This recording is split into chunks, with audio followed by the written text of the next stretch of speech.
I need to talk to my wife. This was the front of the front. This was the front of the front. So I literally called my wife. I took a page out of your book. Yep. And I literally called my wife. I said, hey, honey. For Moment series. I said, let's go on a date. I got my mom and dad. They're coming out. They're going to watch the baby. And she was all excited. She got herself done up. And I get a call from you At 5 o'clock. I was like, no way. She goes, what? I'm like, it's Devin. And she's like, oh my gosh. And I said, we'll find out. And I answered the phone.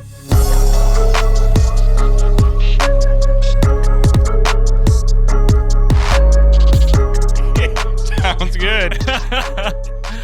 I dig him, man. What'd you say? Who knows what he wants? All right. He said he wanted symmetry, and we're gonna give it to him. You know what I mean? So I'm about to go in. Going in. Ooh. So here we sit. It is Friday, November 17th. Mm-hmm. And we've done this where we've regurgitated multiple times what the Moment series is. The Moment series is a week that we have chosen. This is the second year we've done this where we've just put ourselves in this do or die position of like, this is the majority of most hunters across the Midwest, across the country. They got a week that they take off for their vacation, et cetera, et cetera. And we're just kind of like documenting that whole week. And we named it the Moment series because that amount of time is typically filled with a few but stellar key moments. Yeah. So this podcast right here, this is going to be the recap of some really good encounters, some really good hunts, Successes, failures, some kills. Yeah. And you said it, some failures. Because those are moments as well. I mean, yeah. not all moments are good moments. That's what makes it the Moment series. Like, we weren't going to give you just the successes or the polished up kill shots. Yeah. Like, at the end of it all, we're going to tell you the story of what happened that week. And I just want to say, like, right off the cuff here, like, I think we did a really good job of documenting on our social media throughout the entire week. Mm-hmm. I'm speaking for myself, but I personally I've never hunted harder ever than this Moment series. Yeah. So you killed on the 27th. I did. You killed on The 6th. the 6th. Mm-hmm. I killed on the 1st. Mm-hmm. And I had some really good encounters after that. And that's kind of what we're going to dissect today. Yep. But back to what I was saying, like, I've never hunted so hard. Like, here we are on the 17th. Mm-hmm. I pretty much hunted all the way through the 15th, and we documented. That's where my original thought was, is like, we did a really good job of documenting every day. Mm-hmm. We showed the highlights. We showed just about everything you could. The and setups. Even if we were taking a morning off or we weren't hunting, it was like, hey, Nate or Dev's in the stand. I'm not hunting this morning. I'm with the kid. But like, we tried to like keep it moving. Yeah. Keep you updated. And it was like, I thought it personally was filled with like highs and lows, like throughout the whole week. Yeah. More than a week, really. But I agree. I'm pretty stoked with year 2 of the Moment series. Me too. And yeah, like, I feel like I'm like my whole body, like I'm chapped a little on my face. Windburnt. Like my my nostrils, like from snot. I just feel like run down, and like I haven't shaved and I haven't had a haircut. And like, I just feel like I got a little croak in my neck here. I'm a little achy. Like, I don't know. Like, that was a really long stretch of really trying to grind it out.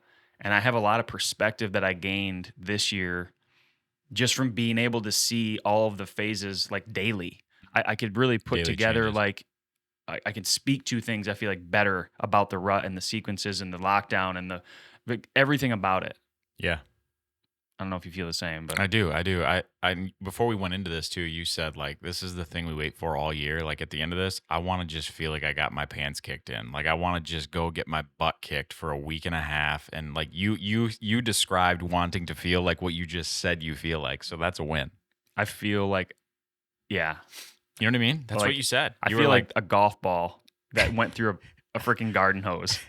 just all sorts Squeezed. of just squeezed out of there. Shouldn't have went through, but it went. It somehow made it through. Yeah. So, Huh. all right. So let. I think we should That's a talk. visual. Let's talk about this. Let's talk about this in the time that it happened, right? So I don't want to like Yeah. jump days around. So the first team kill Mm-hmm. was October 27th. Yep. Slightly before the Moment series, but like It was a week before, but that was like the beginning of the front that literally, we had. yeah.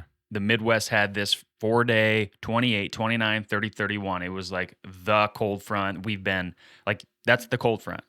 At the right time. And the day before the 28th was the 27th. And that was the kind of like you had said, I'm getting you ready, Paraphrase. by the way. Yeah, yeah. So like before the front, you had said, I'm going to hunt the That front of evening. the front.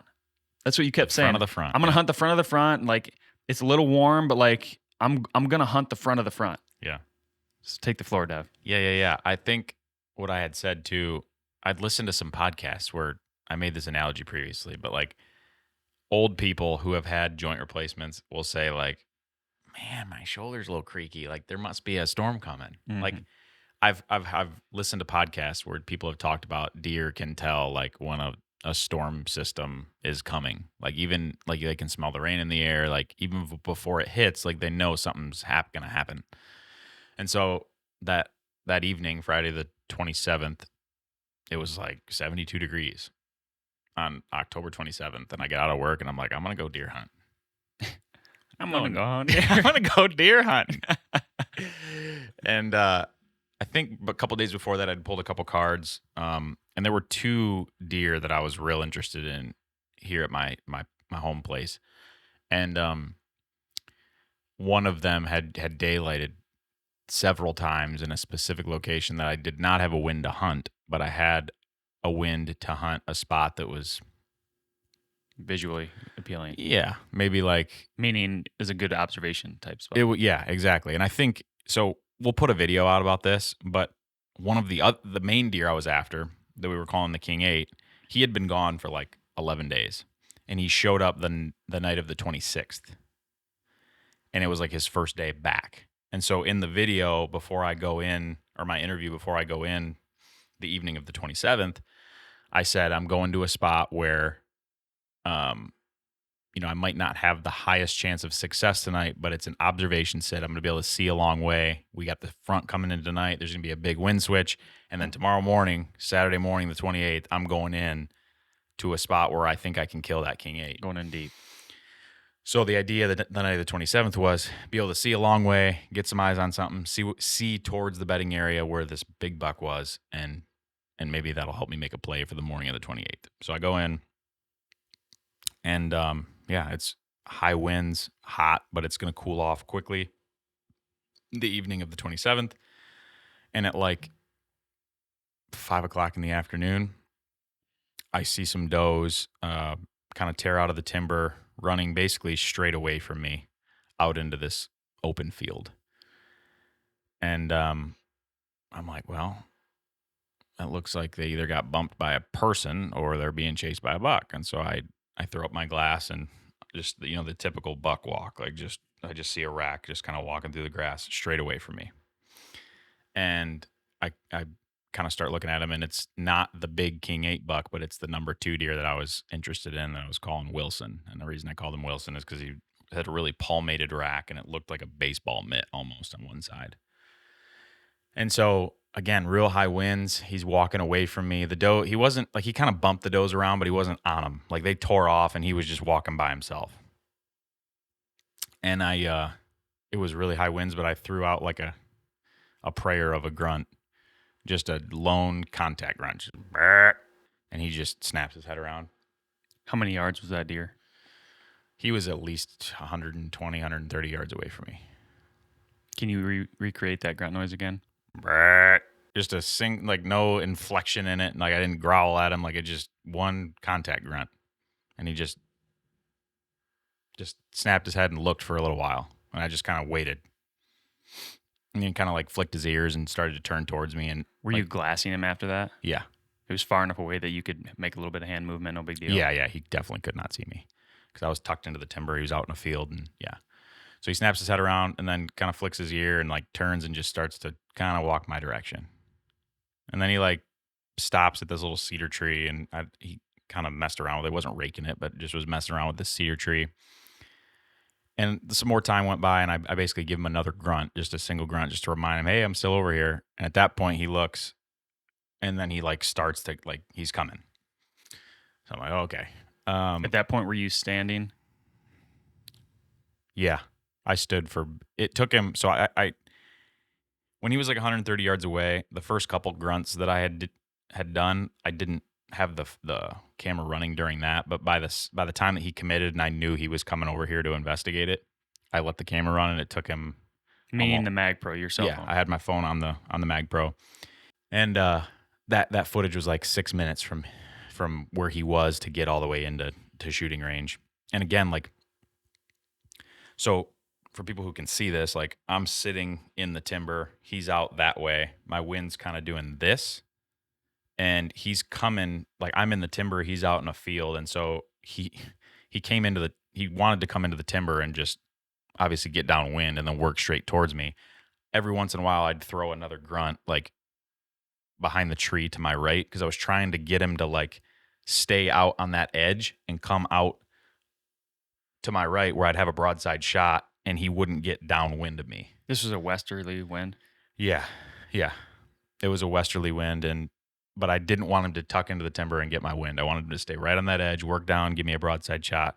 Of course, he didn't do that. He tucked into the timber and came straight at me. He didn't get far enough into the timber to get my wind because it did have some south in it.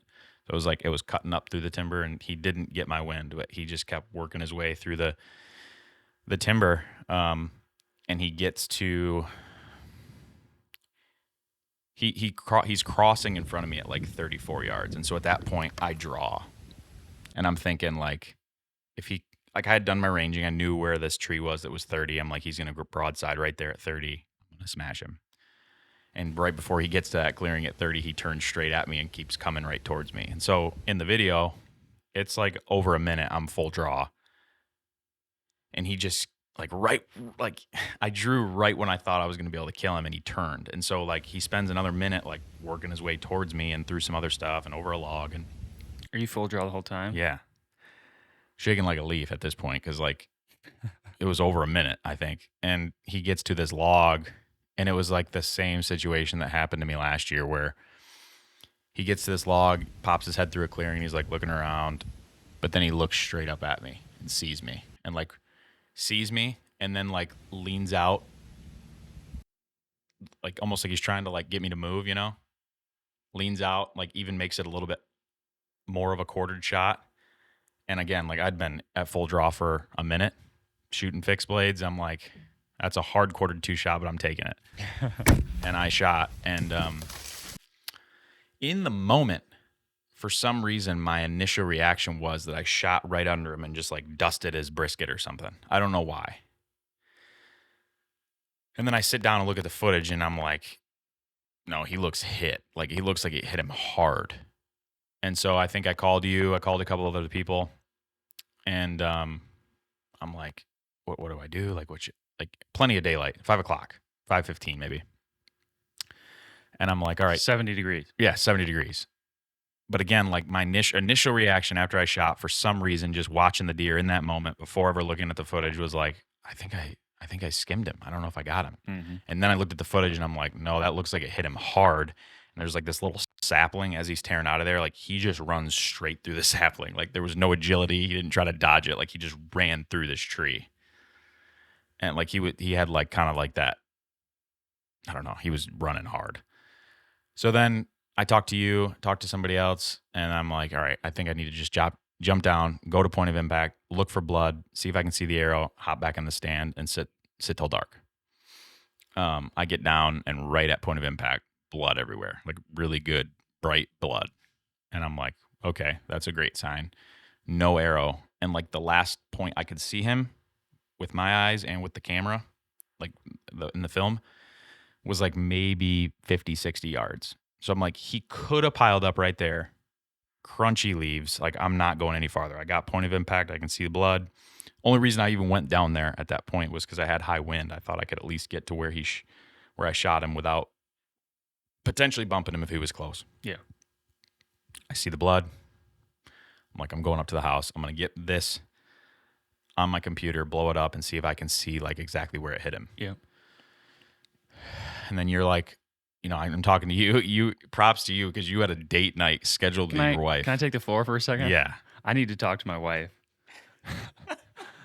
This happened a couple times this season, but this was like the date. This was the front of the front. This was the front of the front. So I literally called my wife. I took a page out of your book. Yep. And I was prepping the home life. And I literally called my wife. I said, "Hey, honey." For Moment series. I said, "Let's go on a date. I got my mom and dad. They're coming out. They're going to watch the baby. You and I were going on a date." And she was all excited. She had got herself done up. And mom and dad were there. And I get a call from you At 5 o'clock.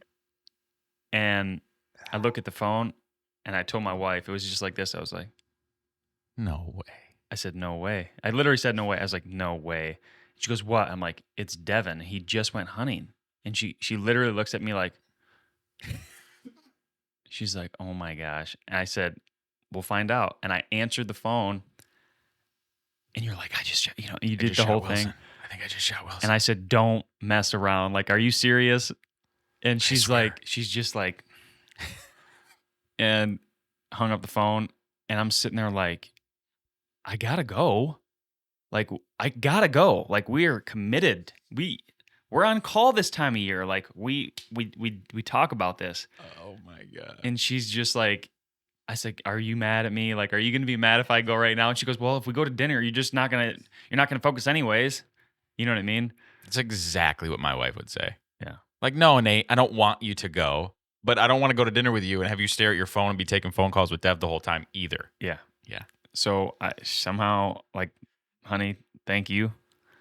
Well, you kind of asked me like the 20 questions, like, where did you hit him? Can you look at the footage? Like, do you I think we're gonna needed to find this? know. Yeah, I know. I needed to 'Cause know you were about before to- I left. He was about to abort date night with his wife, and he was like, "Dev, are we gonna find this deer? Is he dead? Like if I come down there and we don't find a deer, I'm never gonna hear the end of it." Is basically what you were saying. I took a video on the drive over. Maybe this would be a good spot to like plug that video.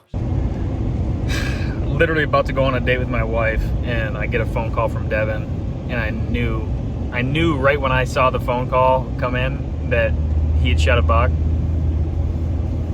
And I was like, "Oh no." And Lexi, my wife, she says, "Devin shot a buck, didn't he?" So I answered the phone. Sure enough, somehow I got out of my date that I had scheduled with my wife. But man, we're going on a blood trail. That's the positive news. And this is the first blood trail of the year. And I'm really hoping, I mean, Devin's a little bit unsure about the shot, but I'm the positivity coming into the equation here, and we're gonna go on a blood trail. And my Lord, is it much needed? It's been, we're gonna go trail a deer this evening, so we're gonna keep you updated. Devin's uploading the footage from the Mag Pro onto his laptop so he can review it right now, and I'm on my way, and I'm excited. So here we go. Anyway, so after I saw the blood at point of impact, like it was enough blood and it was bright, and I'm like, this deer's dead. I'm pretty sure this deer's dead. And I spend like the next 20 minutes trying to get it on my computer. AirDrop's not working. It's still not working. I don't know what the heck's going on. Like, I can't AirDrop from my phone to my wife's phone. I don't know what's going on. Something's wrong with my settings. But anyway, I'm like blowing it up on my phone, going frame by frame by frame by frame, and then I can like see where the arrow's at. Like, holy cow. Like, it's in there. And I thought, like, okay, we either like hero or zero. Like, we either got everything or we missed just in front of the vitals. Mm-hmm.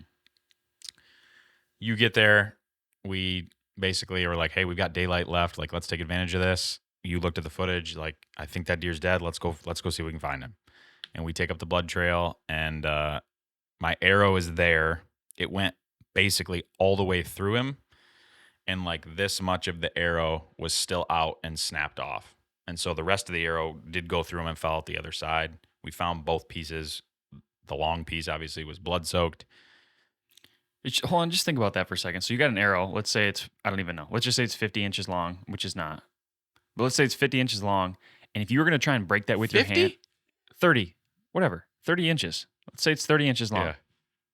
I'm just trying to give people like, Yeah. let's say that you have 30 inches. Yeah. And you were going to try and break that with your hands. You could not. You go to the end and you try and break off the last 2 inches. Like, that would be, like, it'd be almost impossible. Yeah. And then that deer, by running away, just snapped it clean. It was right at that tree that he pile drove through, though. Oh, you think it was the tree? I think it was him running into a bunch of stuff. That's incredible, the amount of force that would need to break that. Yeah. Probably hundreds and hundreds of pounds. So we take up the blood trail. We go basically right to where we could see him for the last time in the footage, and not 20 yards past that. Like, Nate's a lot taller than I am, so he's like, yeah, he's right there. I'm like, no way. It was And like beautiful. he didn't go 65 yards from where I shot him, 70 yards maybe. Piled up. And dude, like, do you remember he had a gaping hole, 2 different gaping holes in his leg from hitting brush. He like ran through this log and just gave himself puncture wounds. Like, and so the arrow, when he had kind of leaned out and improved the quartering 2 shot, it basically, my arrow went in just in front of his near side shoulder and came out right behind his offside shoulder. Like, you really couldn't have asked for it to work out better. Like, that shot angle is high risk, high reward. Like, a lot can go wrong. You're 2 for 2. But there was some luck involved there. Like, I'm not gonna sit here and say like, yeah, I made the shot. Like, no, like it. Yeah. I shoot my bow. I'd like to think like I gave myself the ability to make that shot, but there was some luck involved, and it smashed him. He didn't go real far. Awesome deer. I was fired up. And you got to remember, this is the front of the front. Like, this is before a lot of like what we were. Yeah. Like, we were thirsty. I was. I mean, yeah, we were both had like itchy. I was thirsty. I was like, I got to see a buck. Like, yeah, it's October 27th. I was like, I'm going. I was like, yeah, this was like the thing that was going to get us going, right? Like, this was like we got the skunk off. Now, like, let's go deer hunting. Yeah. Like, that's kind of what it was. I was in the same boat, like, but I totally did not expect to kill that night. and that was like in the footage, I even said like, tonight's an observation sit. It's hot. Like, there's not a high likelihood something's going to be in range in this specific location for me to kill, but I'm going to be able to see where I want to kill tomorrow morning. Mm-hmm. And so, like, you know, we do the whole thing. It's going to cool off a lot, but it's 70. So we get him gutted, get him hung up. I stuff some bags of ice in him. And my wife's like, so, like, does this mean you're not going hunting in the morning? I'm like, honey, like, honey, not like, a the chance. cold front is hitting at 11 p.m. tonight. Like, I'm going hunting in the morning. And so I stuff him full of ice, get up real early, and I go out to that spot that I was glassing all night near the bedding area where I'd seen the big buck. And I didn't see a lot of deer that morning, but at 8:15, here he comes. Walked like 46 yards in front of me. I laid eyes on him in person for the first time. Huge buck. Grunted at him, didn't care. Turned and looked and was like like he knew he was the top dog out there. It's kind of like the grunt didn't startle him. He just was so not intimidated by it. So a couple things I want to mention here. Did we mention this is going to be a banger of a podcast? Oh yeah. Like, this is just the first. I mean, This is yeah. so this deer that you shot, Wilson, Wilson. he's Yep. got this ball mitt thing looking on his antlers. Yep. He's really palmated. So I want to dissect one thing. Yeah. And then I want to dissect that encounter you had with the King 8. So I'm gonna look something up while you go. I'm listening though. So and to me, you grunted the front of the front at this buck 120 some yards away. Yeah. He kind of hears you. I don't even know how he heard me. It was really high wind. But like, I'm trying to understand, like, biologically or whatever was happening in that time of year in terms of a deer in the rut and the breeding season. Yeah. That was like the very front end. So he was definitely probably in the mindset of I'm gonna just meander around. He heard some grunting and was like, I'm gonna go check it out. My thought was like he bumped some does. Like they're opening up scrapes. It's the end of October. He like He's like, I'm he gonna go was check it kind out. of on the does. Like, yeah, he wasn't charging into, but he was just like, I'm gonna go see what's going on. those does didn't give a shit about me, but there's some grunting over there. Let's go see what the heck's going on over there. It's Like as that's simple as kind of that. that's exactly Yeah. the demeanor I thought he had, was just like, who's horny? Like it was just like he was just out for a walkabout. Yeah. It was wild. And so the next morning, the front hits a little bit. It's cold. Was that a west or northwest wind? Had to have been. It was in Northwest, yeah. So that buck, the King 8, he comes out in front of you. Mm-hmm. With a He- west wind in his face. Do you think that he didn't react to the grunt because he was kind of walking into the wind? I don't know. Like I said, he And he didn't smell heard anything it. coming He in? just didn't care. Like Yeah. like he didn't like turn, look, and then like trot off like all skittish. Like he looked like kind of like I'm the dude. Like he just kind of dismissed it and just like turned and just kind of just kept moseying. You know what I mean? Like the typical buck walker. Doom, doom, doom. Like he was just moseying up in there and didn't care. Which was so weird because the night before I grunted and the guy came in on a freaking string. Yeah. So it like these bucks have, you know, Different personalities. personalities and like it's super dependent. And but that Wilson deer, I got my first photo of him on July 27th. So he still had a lot of growing left to do. And then I got photos of him on August 27th in a completely different location In velvet. in Velvet. Yep. And then I got some other photos of him. Oh yeah, so he showed up on the August 27th on several cameras. I got photos of him in September, and then in October, like near the end of October, he really started daylighting on different spots around the farm. And I was like, so I wasn't going out targeting that deer that night, but I'm like, he's the one that's daylighting the most. And so again, I was in that spot to see what I wanted to see for the King 8. But if you had asked me, like, if you get a shot at one tonight, or if you're going to kill one tonight, which one's it going to be out of that stand? I would have said probably him, because he was a homebody and he was checking scrapes all over the property. So That was the 28th. 27th, and then the morning of the 28th. Yeah. Yep. Yep. Anything else to add on that deer? No, I was just pumped to get one on the ground in October. It's the second October deer I've ever killed. It's like, again, you spend a whole year just itchy trigger finger, like wanting to kill one with a bow. Like I was just like, yes, like I just felt relief, and like now I can go into the Moment series and hunt. Like it's like it just felt like it was finally, like, I don't know, Time. It It definitely took some pressure off for me too. yeah, So I was like, we got this. we got it. Yeah, This is good. So I'm gonna take the floor and I'm gonna take take to the next kill. take us there. Yeah, So yeah, that wasn't that many days later. no, so that front It was that front. hit 28, 29, 30, 31. So Halloween, I really wanted to kill a Halloween deer. It snowed on Halloween. Yep. Like it was cold and we had snow on Halloween. There was 2 deer. And just as a quick recap for those who didn't maybe hear the other podcasts, new farm for me. Bought it in May-June timeframe. Been there a handful of months. Big woods. There's just all timber, not managed for deer. I was struggling hard the month before. Like I was not even getting camera photos. Like, and I wasn't in a bad place, but I was just like, this is just not it's just not where they want to be in July, August, and September. Cause I was like not getting like the antler deer. It wasn't even like, oh, I'm not getting the mature ones. It was like, where are the deer? Like I was like getting like, I'm like, man, I got to do all these Yeah. improvements. And that cold front hits and like I start getting these photos and I was like struggling to get on deer, but there was 2 bucks that I would call like, those are the 2 deer I want to shoot. One was like, I call him the Funky Rag buck. He's an old deer. He's got a beautiful 10-point on one side. Sorry, it's 5 points, but he was at He 10-point would be at frame. 10 point, yeah. The other side has like a really weird 3-point, kind of looked like that Wilson buck. Honestly, it's like a 3 and like a palmated base, but that was it. So he's an 8-point, but he's a mature deer.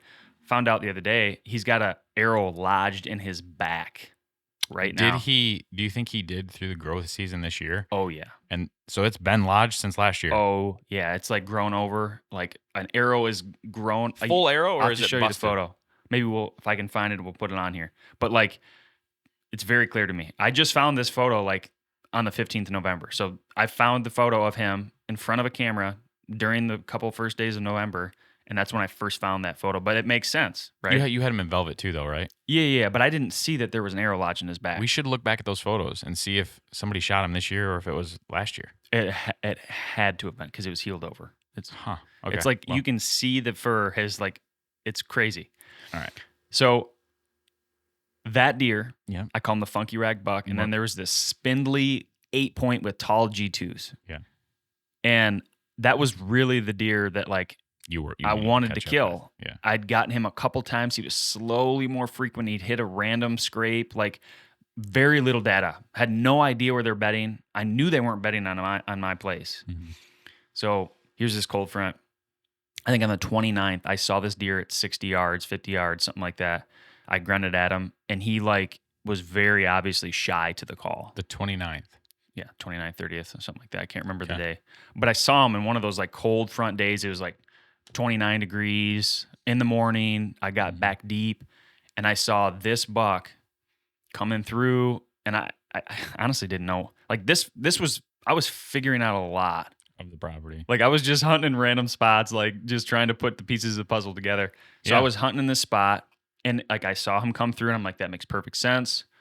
Grunted at him, and he like was very shy to the call. Mm-hmm.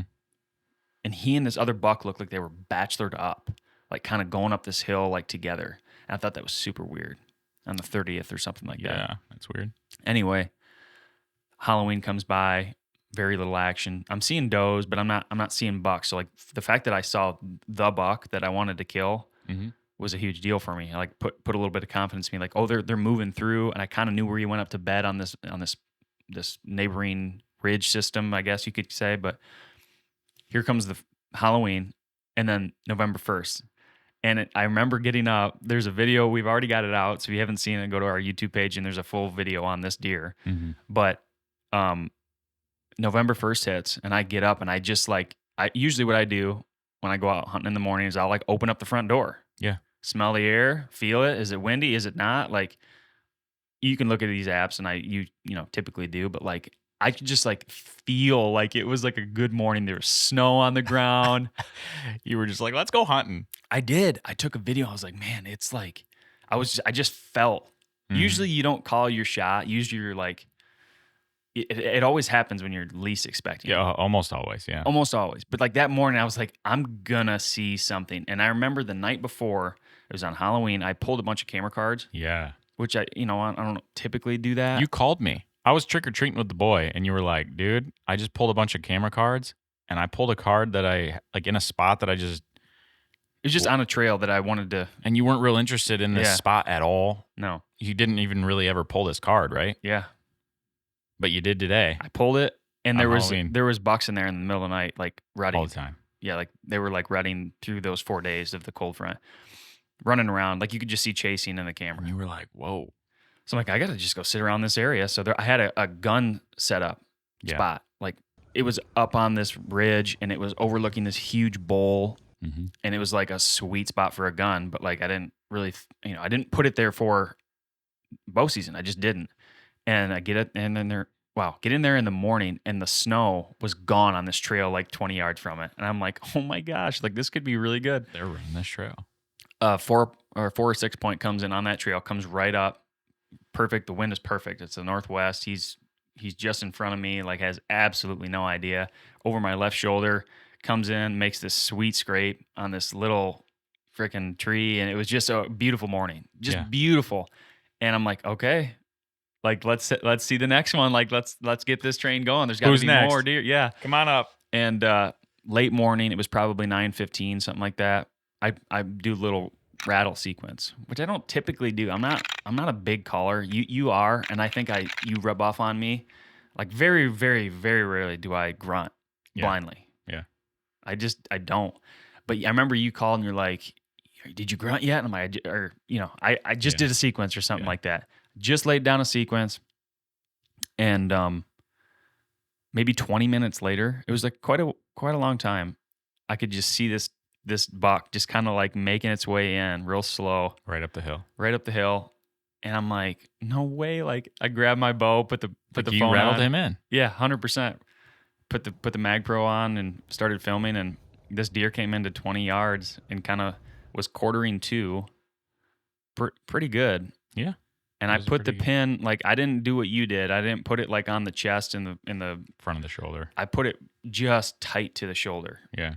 quartering away, so it would exit kind Back. of back. Yeah. And I consciously remember seeing that, and I just let it rip. I mean, there was nothing really to it. He came in, and it was like from the time that I saw him to the time that I shot, it was probably 25 seconds. Mm-hmm. It was quick, and I knew I hit him hard. Smashed him. I knew I hit him hard, and Just based on how he tore out of there. yeah, he was Yeah. just stumbling and like making a racket. Like he kind of ran off where I could see, but it was kind of like down this little ridge, and I couldn't see where he, made any crashing, but I could kind of hear a little bit. He kind of just like disappeared hard into like some stuff, and I could hear stuff. I didn't hear like a hard crash though, like it wasn't Like that you wanna close. hear, Yeah, it was yeah. probably 100 yards, 120 yards.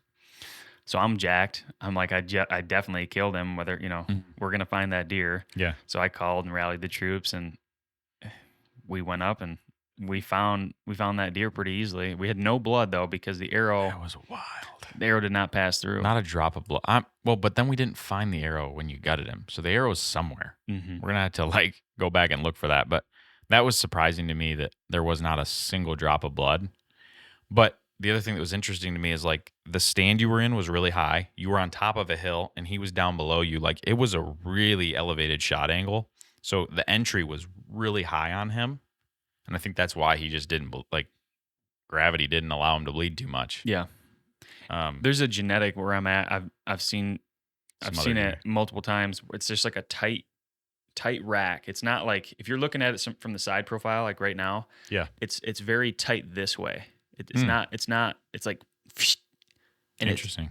the tips of the beams almost touch. Wrap back together. Yeah. And I've seen 3 or 4 deer like that now that have Mhm. been shot in the area, as well as the deer that I just harvested. But like it's a real tight rack. I mean, there's probably 2 inches between the tips of the beam. Mm-hmm.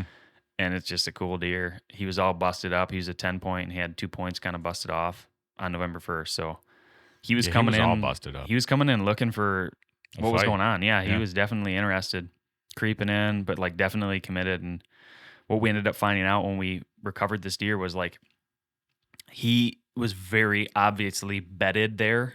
Mhm. It was like warm. There was no snow, and there was no other beds. It was just a lone bed, It's a buck bed. and he was bedding there. I'm 100% certain we call him out of that bed.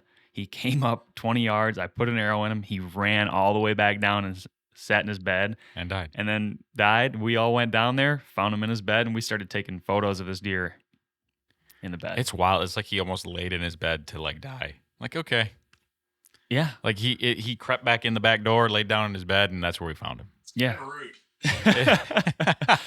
There's a classic video. Yeah. If you go watch that video, you'll understand. But was my funny. dad was there. It was a huge deal for me. Like the deer wasn't the biggest deer ever, but like First year Just- on the new farm. oh my gosh, it was such a great day, and having Yeah. everybody there, like that for me, that was so amazing. Just a beautiful morning, like November 1st. I've never killed a November 1st deer. I was so jacked. That was still technically before Moment Series too. So then I was like, dang, like we both got one on the board before Moment Series. Ball is rolling. Like, bring it on. Like, Yeah. let's go deer hunting. It was like I was fired up. And that's I guess the only other thing I'd say about that deer, I mean, the thing that really stood out like about that was I wasn't gonna hunt there. Mm-hmm. And like pulling that camera card and just like, not really having like not seeing that deer on there and saying, oh, I'm gonna go in and kill that deer, but just being like, there's a lot of activity here compared to the other camera cards that I'd pulled Right. that day. I think that was like, I mean, you can't deny that. Especially on a new property. Like, you don't know how they're using that property, and you've kind of scatter plotted cameras all over the place. And if one camera is showing, like, in general, more action than another location on the farm, like, go on over there. Yeah. That's kind of what you did. What do they call it? Like, MRI, most recent information. Like, when you pull the cards, you hunt the most recent information, Mhm. like, or most recent intelligence. Like that. Like that's where it was happening. I'm gonna go in there and hunt. Like, it was- makes sense. It was pretty refreshing. Yeah. To just just from like having the standpoint of being on a new property, like there's really no right or wrong decision. Yeah. Like there's ridges, there's a lot of different, winds, and just go and hunt it. See what happens. See if Yeah. there's something that you've learned new, and there's just no pressure this year in terms of like blowing up a spot or this is the wrong wind here and I can't go there. It was just like I'm just gonna try new spots, and so Yeah. it worked out anyway. Yeah. I think this happens to us every year though, but like we get into late of October and you got all these guys that have been elk hunting or they got velvet seasons that open in September. And it's like, dude, everybody's already been doing a bunch of hunting and we haven't gotten started yet. Like for me, that drives like false pressure, which I hate. Yeah. Like I need to do more early season hunting just to like get rid of that. Yeah. But it worked out. I mean, we both put one on the ground before Moment Series, and I was like, yeah, like we're in them. Let's do this thing. So that's kill number 2. I'm gonna pass the ball over to you. So the official kickoff of Moment Series was Friday the 3rd. Do you remember that day? Yeah. So Friday the 3rd, I went and hunted my home farm here. You went in after another target buck at the Crickwoods. Yep. And had an insane encounter with him. Like you were on the ground 65 yards from him all night. That was well documented on the story. And I think you put all that in a highlight too. Yep. Called the Moment Series. So if you want to hear about that, go check that out. But there's a big deer, big, clean, beautiful 8-point at the Crickwoods property that we've been hunting that we're calling Pretty Boy. And that was the first time either of us had seen him in person. And you were on the ground. He was locked down with a doe. He was locked down hard. So much so that like we talked about it more on the other podcast, but like you had an encounter with him. He clearly saw you. You had a standoff with him for 35, 40 minutes. He finally gave up on it because you didn't move. Like you won the battle. But like he was clearly, based on his behavior, either injured or he was with a doe that he was not going to leave. Yep. And there became a point where we were like trying to think like maybe he really was injured. Like he was right by that creek. Like shoot, maybe he's injured. Mm-hmm. I can confirm he's not injured. I've gotten plenty of He's trail good to camera go. photos of him since. There was some rumor of a neighbor shooting a really big 8-point that they thought had gone onto our property that they were going to try to recover. So I thought it might be that deer. It was not that deer. He's good to go. So he's good at this point. I mean, gun season came in a couple days ago, so I guess I cannot confirm now. But as far as I'm aware, he's alive and doing well. But so you hunted there Friday the 3rd. I hunted here, had probably the best sit of my life. Like I saw 4 or 5 bucks that I would shoot that night.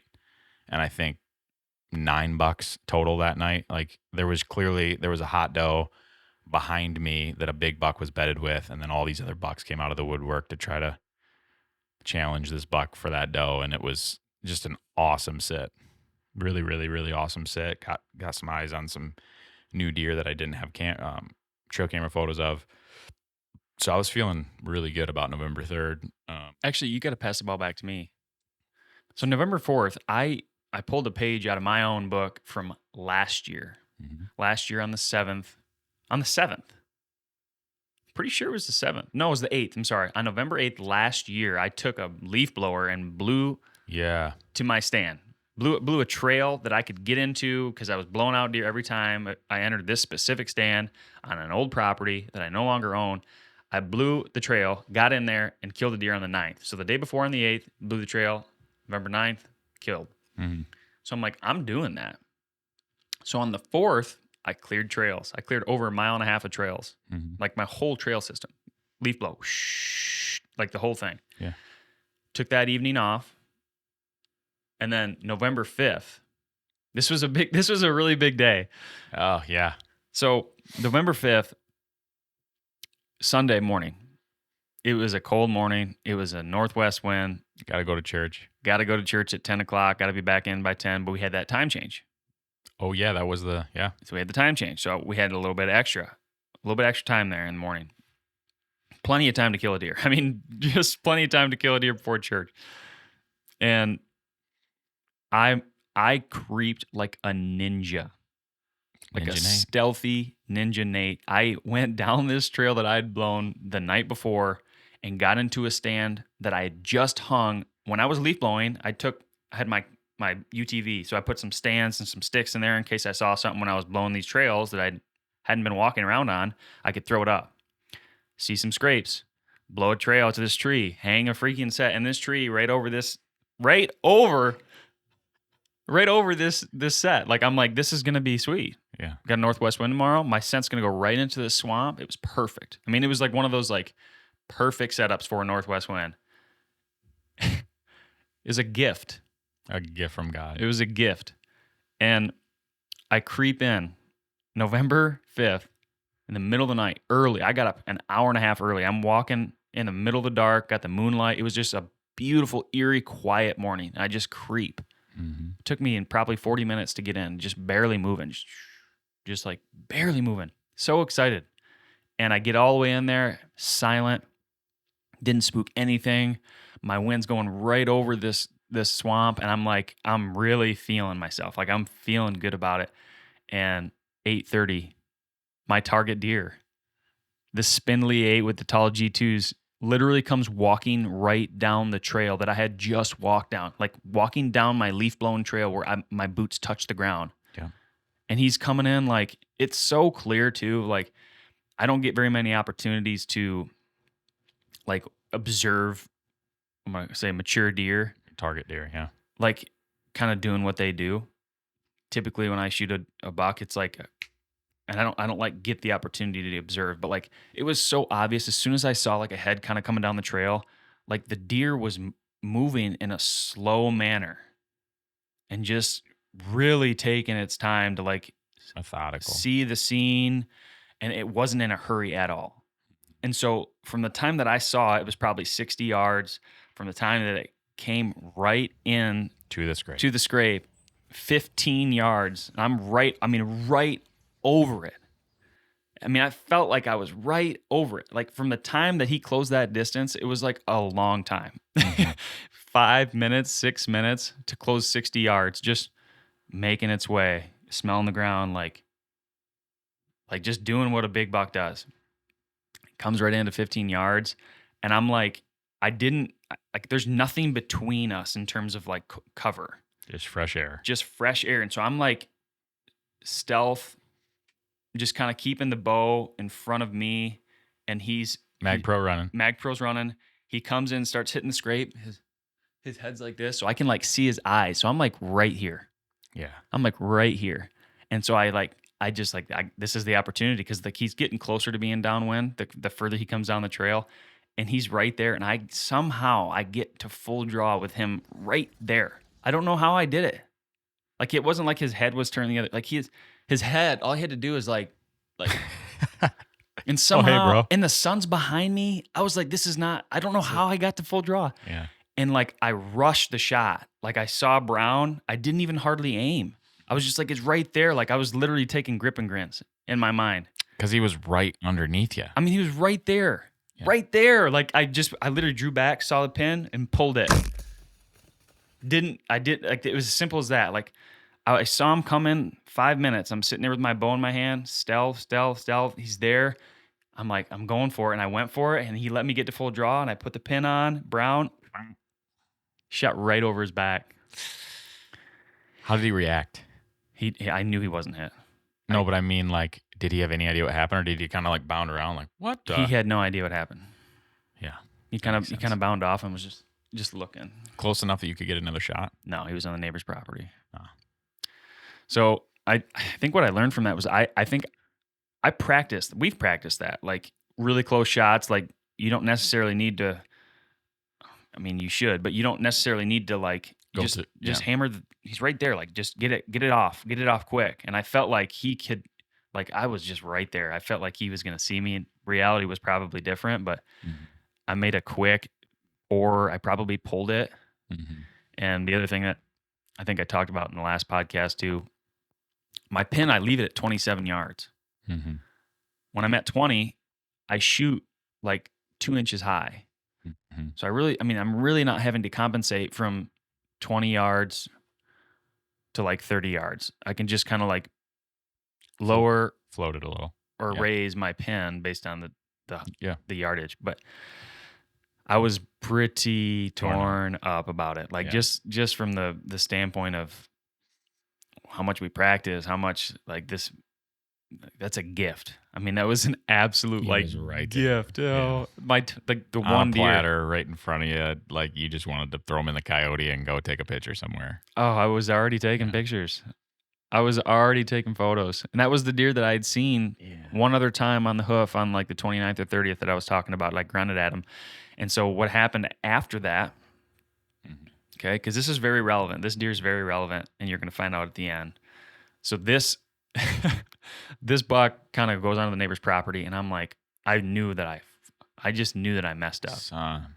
I was so gutted right then and there. So I like threw out a grunt. Maybe he thought I was another deer or something. So I threw out a grunt, like kind of turn it the other way. And there's like not that much in between us. So I'm like, I couldn't like pull down my arm after the grunt.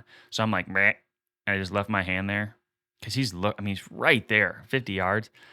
And he ran away from that call. This is the second time that I had grunted at him. I grunted at him on the 29th, and I grunted at him on the 5th. And he ran away from the call. Maybe even though he didn't come to it, that convinced him that whatever just happened was related to another deer, though.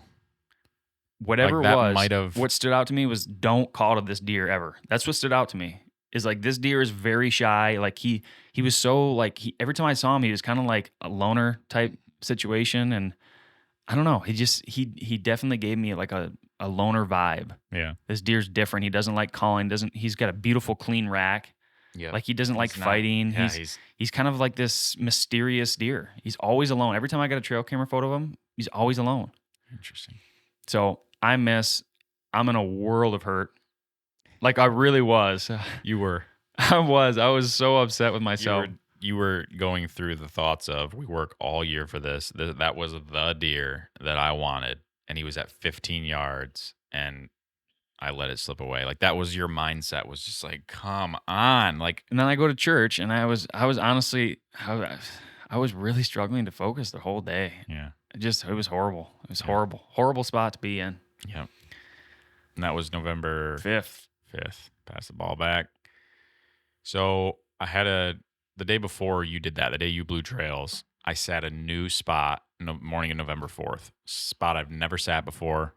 And I didn't have a lot of time that morning. And it was like a easy in, easy out, low intrusion. Like I can hop in here, maybe I'll get an eye on something. Like it was just an easy sit for the morning. Had a good win for it. Never sat there. I was like, I'm gonna try it. Had a sweet sit, passed an 8-point, and there was a couple other bucks that came through like right underneath me. Like this is a real intimate spot where like if they come through, they're right underneath you. Like you could jump out of the stand and get on top of them. They're that close, just based on how this trail lays out and everything. And so that was the morning of November 4th. Morning of November 6th, there's a wind coming in the afternoon of the 6th. And that wind will then stay consistent for the day of November 7th. So my thought was, I have the morning here.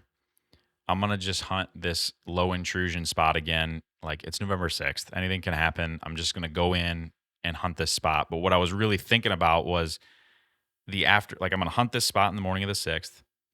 Low hopes, but it's low intrusion. It's November. I'm going to hunt anyway.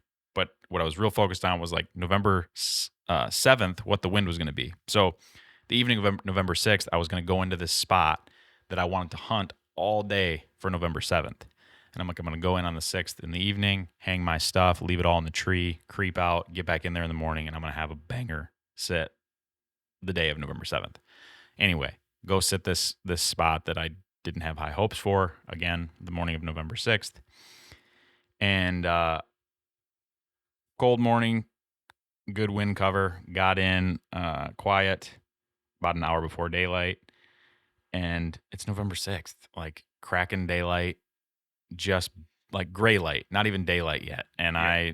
I decided I'm gonna tickle the antlers together. I didn't bang them, but I'm like, I'm gonna just rattle a little bit because as I'm in tight to this spot where a couple bedding areas kind of pinch together. It's not even light enough for me to be able to see much yet, but I know that like surrounding me somewhere, these deer are working their way back to bedding areas. So I'm like, my thought process was at gray light, if I rattle a little bit, maybe it will catch a buck that I can't see right now that's going back to a bedding area, and he'll come over here and check it out first before he goes back to the bedding area. And sure as shooting, like this buck, a buck comes right in front of me at like 24 yards, and it's dark enough, like I can't tell what he is. I certainly am not going to shoot him if I can't tell what he is. It was light and it was weird. Like it was light enough that I probably could have got a shot off, but like with my naked eye without binoculars, like I can't really tell too much about the buck and his antlers. And like we had both killed, and I knew that you knew you wanted to kill like that deer. I wanted that deer. So like Yeah. you and I were both talking like we're gonna really try and get like Yes. the deer that The we're deer. after. Yeah. So that's helping. So this buck walks by, and I'm like, look, maybe he's a good deer, maybe he's not. I can't really tell too much, but like, cool, the rattling worked. And then like 5 minutes later, where he had gone to, he works back through. And I'm like, holy cow, like that might be a good deer. But I still let him work right past me. And then for some reason, after he works past me and I get that like behind him shot, like with my eyes, I'm like, wow, like he's a little bit wider, like he's got a bigger body. I think that's a good deer. So he works away, and I just like, I think I grunted, and he turns around and comes running past me. And I'm like, what the heck? And like this time, again, he's running away, and I can see just like his rack relative to his butt. And I'm like looking at him. I'm like, man, that's a pretty good deer, I think. And so like he gets out a ways, and I just lightly rattle again. And he turns around and marches all the way into 10 yards. And I'm like, son, like, so like as he's coming in, I don't know if I'm going to shoot him or not yet, but it's like, okay, this is the third time this deer's coming in. Like I'm going to put the Mag Pro on and just see what happens. Like and so I draw and like, I do the whole thing. He comes right in, and it was such a perfect situation. He had a big body. I thought he was a pretty good deer, and I shot him at 10 yards.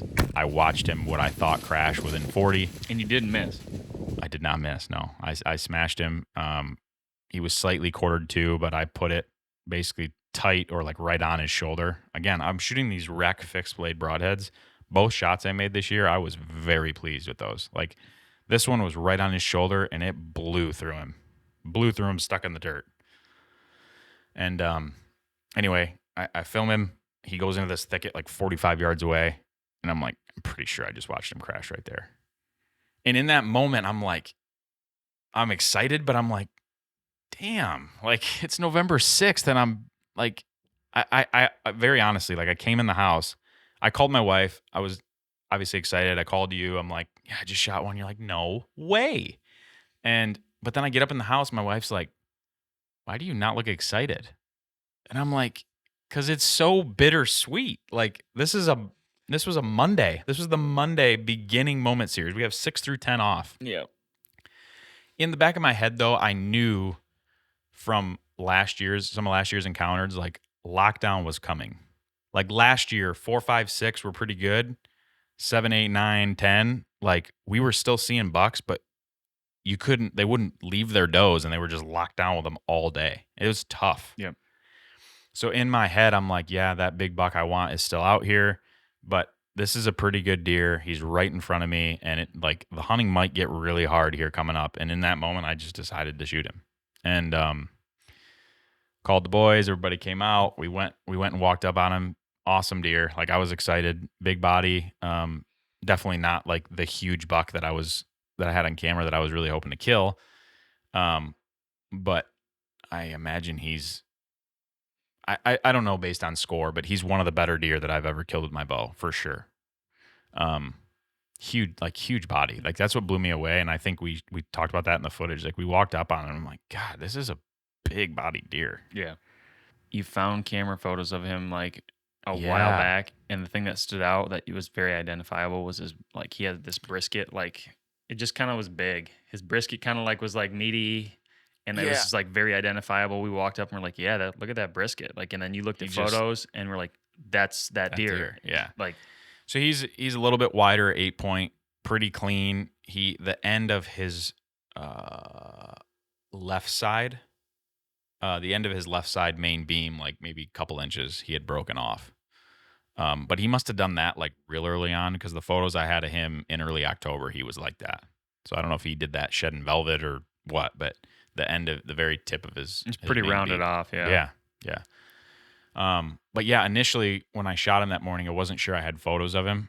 But again, it was gray light, so like all I could see was rack width and some height, and I'm like, that's a pretty good deer. I couldn't tell like specific things about the deer to know what it was. And then I screenshotted the deer in the video and started looking back at some photos, and I'm like, I'm pretty sure it's that deer.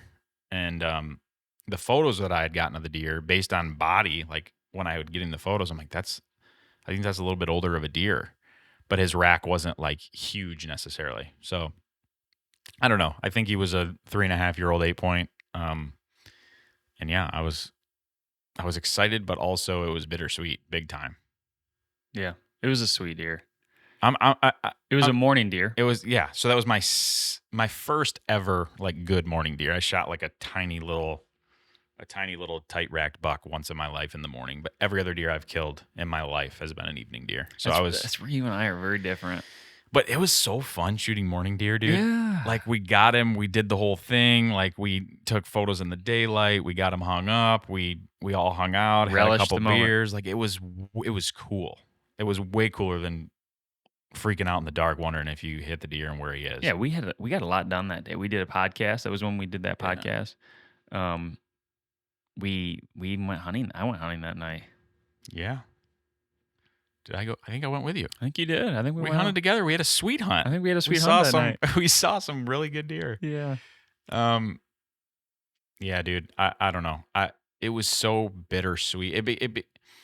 For me, that deer became evident that like it doesn't matter what the deer is. Like the chase is, it's so cliche. Like you hear people say this, but like that put it into perspective for me. Like I should be over the moon. It is maybe my number 2 best deer I've ever killed with a bow. Like I should be so fired up, and I was excited. I really was. But I was more. You were bummed the season I was was over. more bummed. Yeah, I'm like, dang. There's a lot of good hunting still. Yeah, and so like that was one thing for me. Well, the other thing too, I think that you just said it because there's a lot of good hunting, but you also haven't really gotten to hunt this property a whole lot, Yeah, and so you were kind of looking forward to hunting. I wanted these to- sections of the rut. I wanted to go get my balls kicked in, like you were saying. Like I wanted to go through the processes and see the different phases of the rut, like you said. Like I wanted to do a lot of that, but in that moment, like I couldn't turn down that opportunity that deer presented because I know how hard the hunting could potentially get, and I may never have that opportunity Mhm. again for the rest of the season. So again, I'm glad I shot him. Awesome deer. I'm excited, but I'd be lying if I said I wasn't a little bit let down to do more hunting. Yeah. So and I think I got out 2 or 3 more times. I got out 2 more times with you. Just went and did hang and bang in the saddles together. Like that was sweet. And then I took my my brother-in-law hunting for the first time too. Mhm. So I still got out a couple times through these good days of hunting, but I don't know. Yeah, I'm already looking forward to next year. Like I'm thinking about property improvements and where I'm going to kill next year, and like it's horrible. Like it's horrible that like moments from like the deer wasn't even in the freezer yet, and I'm already thinking about next year. My wife's like, really? Yeah. I know that's been a big part of like the sits I've had is like property improvements and the things that you can do to manipulate movement and bedding and encouraging deer to do this and that and the other. Like that's been a huge thought for Mhm. me when I'm out there. I mean, if I got 10 tabs open on my iPhone right now, probably 6 of them are like hinge cutting stuff where I got different articles open and I'm reading in the stand Yeah. of like how, if I'm on a ridge, I'll be like, well, how could I hinge cut on this side of the, like all of it. It's just bad. Yeah. And I think that's what we're going to do a lot of like going forward. There's going to be a ton of podcast stuff that we're going to be doing on improvements. We're going to be getting footage. We're going to be doing hinge cutting. We're going to be doing land clearing. We're going to plant food plots. We're going to get equipment. We're going to talk about all of it. There's some big projects too. Like to some people, putting in a good sized food plot's a big project, but like there's some big stuff that we got to learn how to do. Like you're not just like you got to do timbering. Like you have to clear acres and acres and acres of woods. I told my ma, I was like, if you're going to give me a present this year, give me a chainsaw Yeah. helmet. Like, give me something that I'm going to use. Yeah, I mean, I've got a bunch of tree clearing I want to do to create some bedding areas in some spots. trails I got to put in, a specific watering hole I want to put in, an overgrown part of the property that I want to completely clear, or clear a part of to put in a cornfield. I've got a bunch of screening I want to do with some miscanthus grass in like 3 or 4 different spots. Yep. A lot of things. But it's like the moment I release that arrow, I'm like thinking, what's next? Like it's a drug. It's great. It's unreal. So I'll pass the ball back to you. yeah, this is where I'm gonna kind of hog the Yeah. the mic here. I think till we get to the end. There's Ride it out. Yeah. there's some events that took place from that time The 6th. until right now. Highs and lows, I'll tell you that. Mm-hmm. And my dad killed one of his first bucks in a long time with a crossbow. And so I was kind of hunting. I was kind of on my own in terms of the Moment series. Like you were kind of back doing your thing, getting some family things done, understood. Like it was just kind of me though. Like it was me grinding it out, and I hunted pretty hard through the lockdown. Like I really experienced the lockdown. Mm-hmm. Like it was a grind. There's no two ways about it. It was a grind. And my property specifically, it doesn't have like that, like go sit on this edge of this bedding area. It's like open timber. Yeah. So it was like real hard to get on them. I was having good movement the first couple hours of the day, last couple hours of the day, but like it wasn't, I mean, it was hard to sit all day on November 8th. Like it was like, there's just nothing out here. Like it felt like that. Yeah. I was going to say, I think it was probably magnified, or the difficulty was magnified by the property you were hunting. Because like if you had some really thick bedding areas and you could hunt like a tiny little funnel in between them, like it would have been worth it. Or if you had portions of your property where you could sit and see a long way, you might have at least gotten an eyes on a buck with a doe, and he was locked down. You can't actually do anything about it, but at least you're seeing deer. But like you were in spots where it's like, I'm probably not going to see deer. And I hunted your place once. I think I hunted both of your places. I hunted once, like during that like lockdown phase. Yeah. November 11th, my dad had his birthday. I remember we had a really good morning hunt together. He wanted to go hunting that day. We had absolutely no wind. So in that morning we went in and we blew out a bunch of deer. We blew a bunch of deer out on the walk in that morning. And we sat till late morning, probably like 11 o'clock, something like that. We go out. I took my dad for his birthday breakfast. And like at 12:30 in the stand on the scrape that I was just sitting over all morning, a buck walked through and hit that scrape. And I'm like, man, that was the only deer that I'd seen in a long time, like a stretch of days. Like, and he wasn't a huge buck, but I would have shot him. I mean, and he was like over the scrape. So that was tough. November 13th, I'm just going to go right into November 13th. We're getting tight to the gun opener coming up, so you're probably feeling a little bit of pressure at that point. Maybe you're not feeling pressure. I wasn't feeling pressure at all. Probably excited to hunt gun season. I honestly was like, I remember like enjoying like getting the opportunity. Like my wife is allowing me, and you know, she understands how big of a passion this is for us, for me. Brand new baby at home. Brand new baby at home, and she's letting me hunt, and it's really hard on her. I know it is, but like she's allowing me to do it. She's giving me the green light. So I'm like hunting hard, and I'm enjoying like this. I usually don't get to do this thing, you know. Changing jobs has really allowed me obviously to hunt more. And like this is the industry we're in. So it's kind of cool that I've been able to hunt every day, like almost every single day from the 27th on. Mm-hmm. I felt like I was hunting with you on the 27th because we were gutting out a buck, you know what I mean? So like here I am, like I'm definitely grinding. I'm definitely tired. Like my knees are starting to hurt a little bit because I'm saddle hunting a lot. Like I'm leaning up against trees and, you know, weird positions, and I'm kind of starting to get worn down. Yeah. And every time I've hunted out here on your spot, it's like you're going to see deer. Like you're going to see bucks. Are they going to come in? Maybe. Are they going to be sightings? Absolutely. Just because of the way that the land lays and the glassing opportunity and just the terrain and the actual habitat is amazing. You're missing an important part though. What? So November 12th. Yeah. Dev's tagged out. I'm in the house, and the King 8 is standing in my backyard.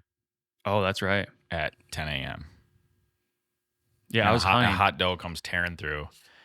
And I'm like, dude, I called you. I'm like, dude, the King 8 is in my backyard. And you're like, no way. Like he works off into some thick stuff. And then like 30 minutes later, he's in the backyard again with a doe in that field. And I'm like, are you kidding me? And I called you. I'm like, dude, you need to come hunt this deer tomorrow. Like, like the number one thing that I would want to happen is me kill him.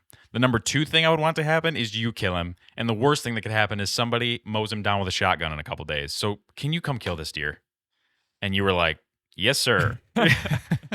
So that was on November 12th. And you're like, look, I'll come out tomorrow and hunt. I'm going to come out there tomorrow and hunt. And then the evening of November 12th, in a completely different spot on the farm, he's on the camera again. So I'm like, dude, he is in the zone. Like, you got a real chance of seeing and killing this deer tomorrow. Yeah. And here's where you need to go to do that. And you knew. Yeah. So this is really hard for me to talk about for some reason. That's all right. Good. Go for it. So November 13th, Yeah. in the evening, I had some things I had to get done that morning because Work stuff. kind of neglecting work, honestly. Yeah. So I had to get some things done. So I come over here early, knock some stuff out, and then I go hunting around 2 o'clock. 2 o'clock. Because it's getting dark, 5:50, something like that. So you're shooting light at this time, I Get out think. there at 2 o'clock. Yep. Get into the stand, literally pulling up my bow, up the string. I'm in the saddle. Just hung my platform, and I'm tethered in, like I'm all in. I always walk out without my gloves on, without my hat on, without my neck gaiter because I sweat. Mhm. And I don't like being sweaty. So I put that in my old muff pocket, and I'm like pulling up the bow, pull the bow around, and I turn my head, and there's a buck and a doe like over the left shoulder, like the spot that we're kind of like hunting, where the cover is, where the bedding is. Like they typically come out of that area out into your property, and like that's where you kill them. Yep. And I look over, and right on the edge, there's a big buck. I mean, like I literally didn't even have an arrow knocked, like nothing. I look over, and there's a doe and there's a buck, and that buck is definitely pushing around that doe. She's an estrus, Yeah. and he's locking her down, like he's like hovering over her, like Yep. like not letting her do anything. He's controlling the situation. Mhm. They're just on the fringe of this pocket of bedding, Mhm.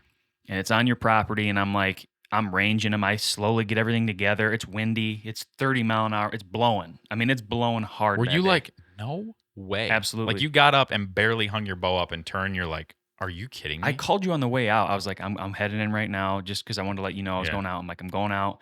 It's hot. It was 60 degrees. Yeah, it was hot. 60 degrees on November 13th. And I'm thinking it's going to be like movement off in the distance. I might see something like it last couple Last night, hours. Yep. It's, typical hunting, right?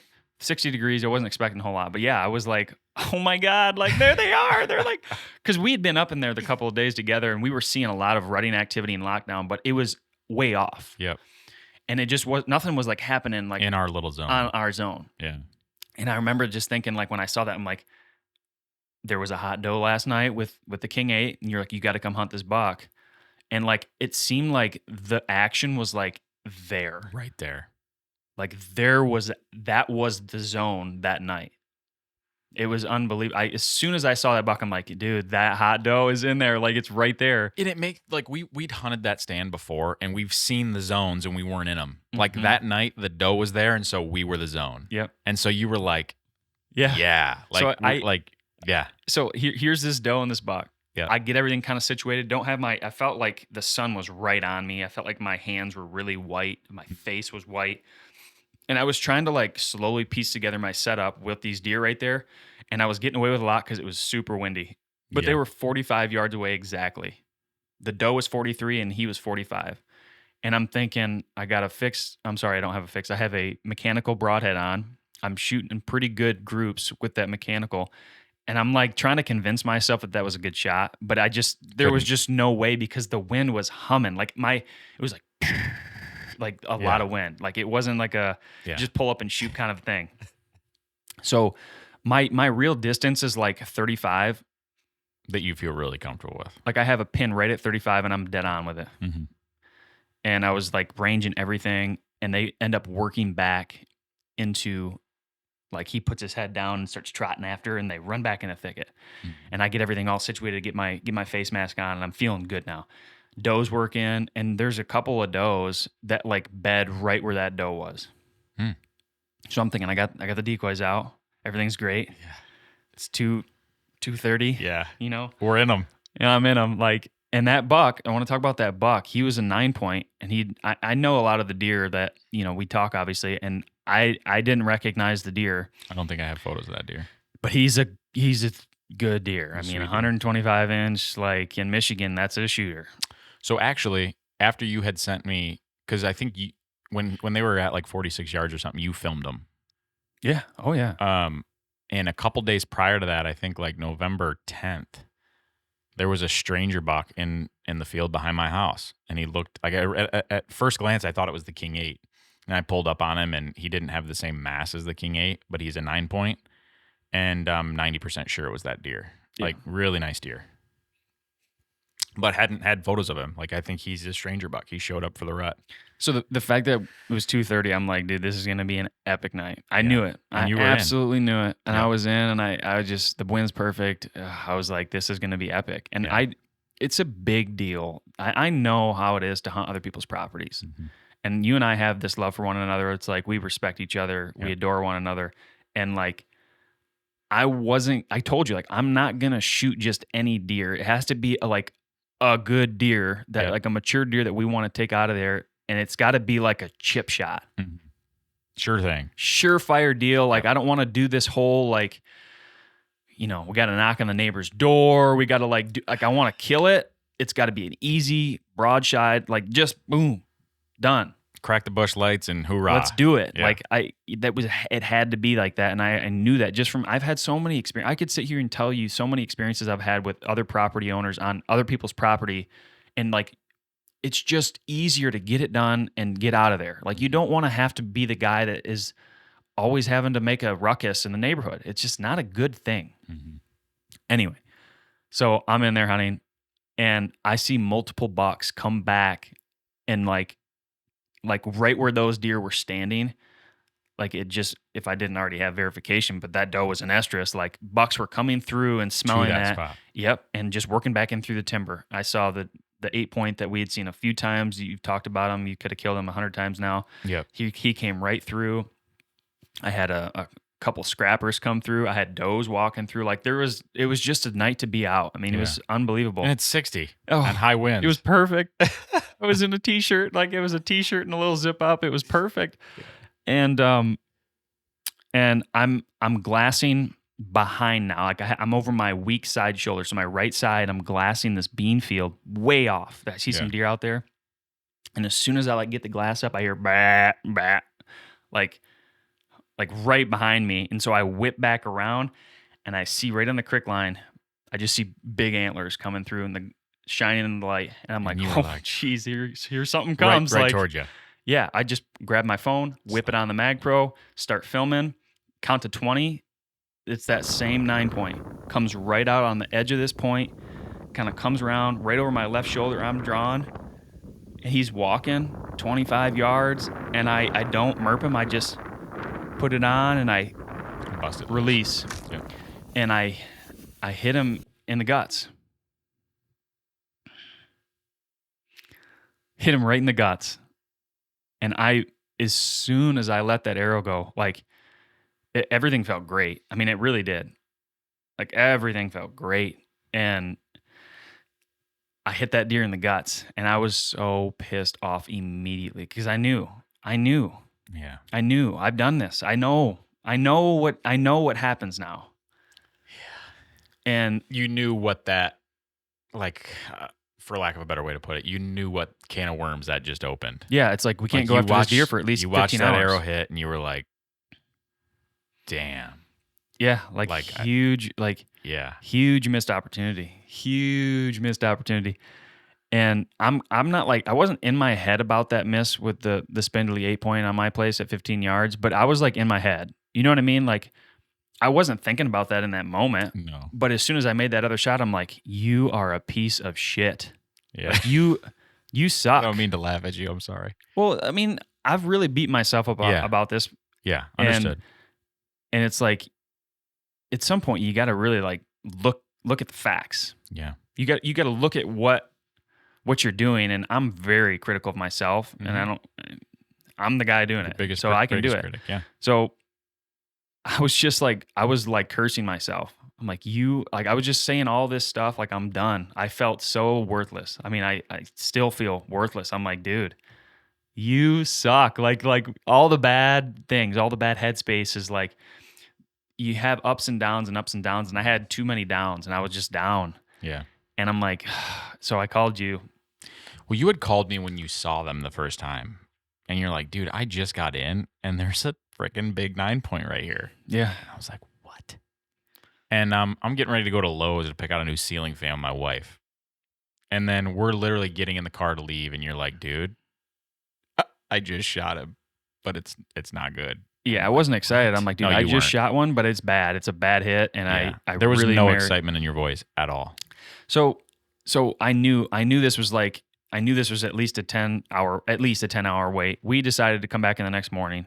I shot him at 4 p.m. almost exactly. Well, when you finally got down, you found the arrow, and there was no question because one, you were filming, and two, you knew where you hit him, and it made the like it you hit him in the guts, Slid right through him, and you knew what had happened, but you still grabbed the arrow before you got out of there. And on the exit side, there was some dark red blood, and there was some dark red blood on the arrow, and you thought, man, it actually looked pretty good. If there's any luck here, maybe I clipped that liver.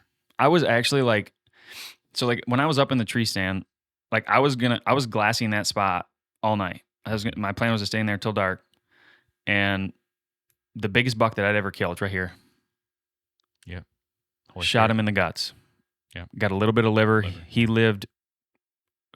When we went to go in and harvest him, he was still alive. What was that? How many hours? It was at least 12. Was it? Yeah, because I shot him at 7 a.m. and we didn't go until 5, so over 10 hours.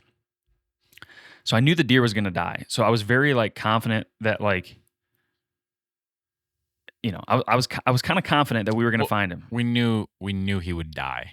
The question became, if you did not get liver, there's not going to be any blood. How do we find him?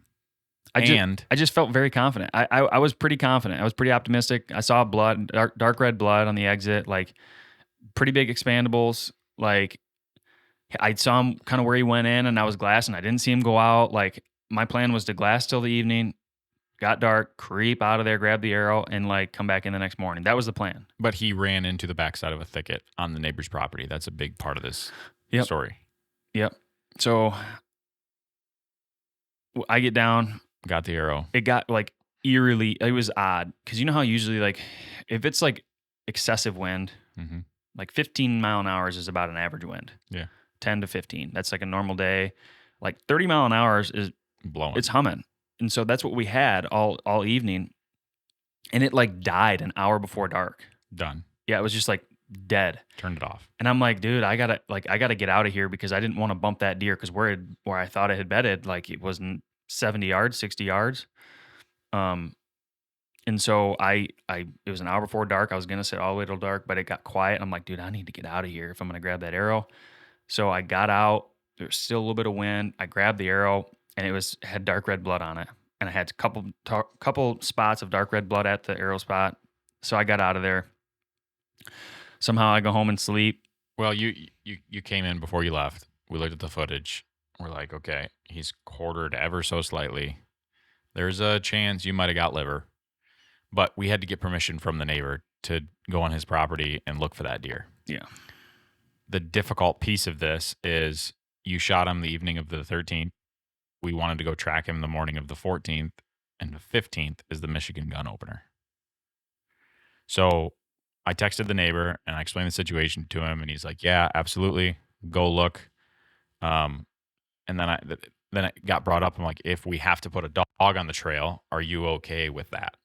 Understand if you're not. And he was not overly excited about us running a dog through his property all day the day before the opening of gun season because he does gun hunt. And so, understood, we'll get in there early.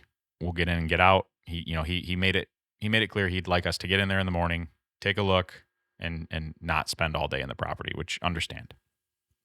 So yeah, you went home. We're like, hey, meet here at first light. We'll go in and see what we can find.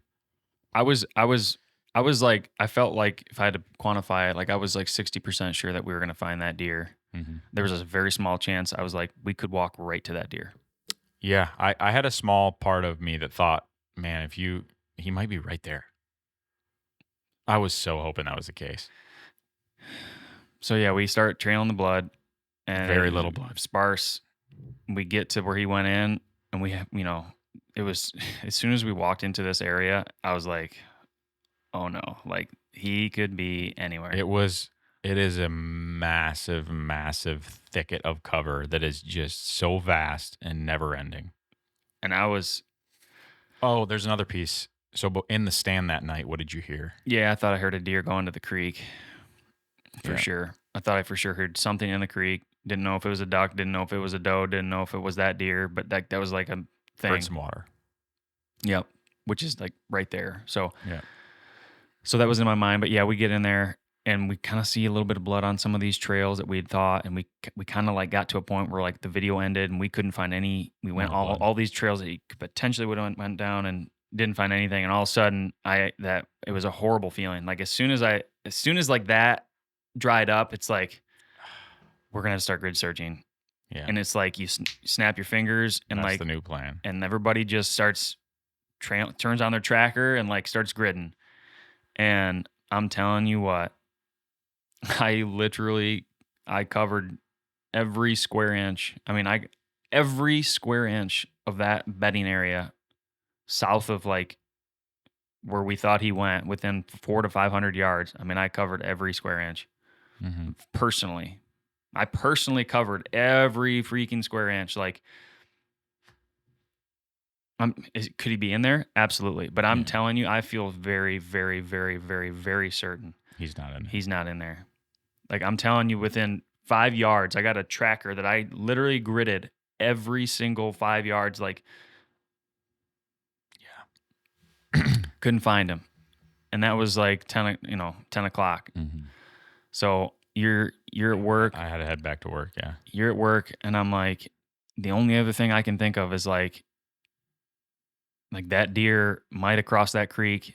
I heard a sound of water. Do you mind if I go and knock on that neighbor's door and just see if he's okay with me going over there the day before gun season? If he says no, absolutely understand. Mm-hmm. But like I can't try. just stop like this. Yep. So I went over there, super nice guy. Absolutely. Go look. Great.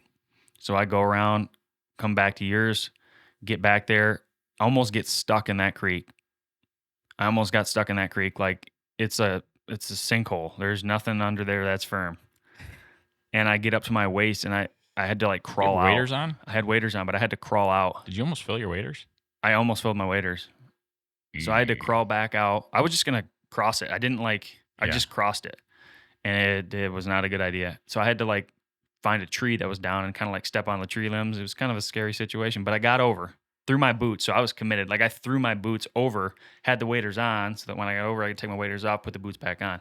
So I threw my boots. I'm like, I got to get over there now. Like, I go get the boots. so yeah, they're like Krispies. Yeah. So I get over there and as soon as I got over there, I kind of had like Sinking feeling. I'm like, yeah, this property, More of the same, but bigger. this property's big. It's big. I mean, it's 200 acres big. Like, I'm just like walking the creek line. That was my first thing. Was like I walked Yeah. this creek line, thinking he's like in the creek. I walked the whole creek line from where I was from point of impact, it was like 700 yards. So I'm thinking that's probably far enough. Mm-hmm. You know what I mean? Like, could it be further? Maybe, but like odds are is like he bedded down and he's probably not 800 yards away. Maybe he was, but I walked as far as that property let me, and I started gridding, and it was just so big, and I felt like I was just way away from where I was. Mm-hmm. It was just going to be luck. I covered over 5 miles that day. I have it all on the tracker, and that's not including from like walking a half mile to your house and back 4 times. Yeah. So if you want to add that in, it's 2 more miles. So I walked quite a ways. Yeah. And dude, I'm still really torn up about it. That deer's dead. I know he's dead. Yeah. Um, He died somewhere. He may not have even been dead when we were looking for him, but based on the shot and where it hit, like he was going to die at some point. We just don't know where. and I'm just gonna go into this. This is a long podcast, but Yeah. I mean, all these thoughts are on my mind right now, fresh. Yeah. And it's like there's a couple of things that really are weighing on me. It's like, one, I'm on your place. You can say whatever you want, but like I know what it is to have somebody on your place. Like I'm putting myself in your situation, and like I got to call my neighbors, and like Yeah. it's like that's not the funnest thing to do. You don't want to have to inconvenience your neighbors. So I understand that so well because I'm a property owner, and I'm pissed off about that. Secondly, it's like I've had 2 gifts this year. I mean, like silver platter, Yeah. like it's done. All you got to do is do your part, and like that's the thing about hunting. Like I've been so good at getting on deer. Yeah. If I look at my past and I'm brutally honest with myself, it's like the hard part is to get on them. Putting yourself in the situation. Yeah, like at 20, That's the hunt. getting them at 25 yards over your left shoulder. Like that's the hard part. And so like when you don't do your part, and the one thing you got to do is put the arrow where it needs to go, like that sucks.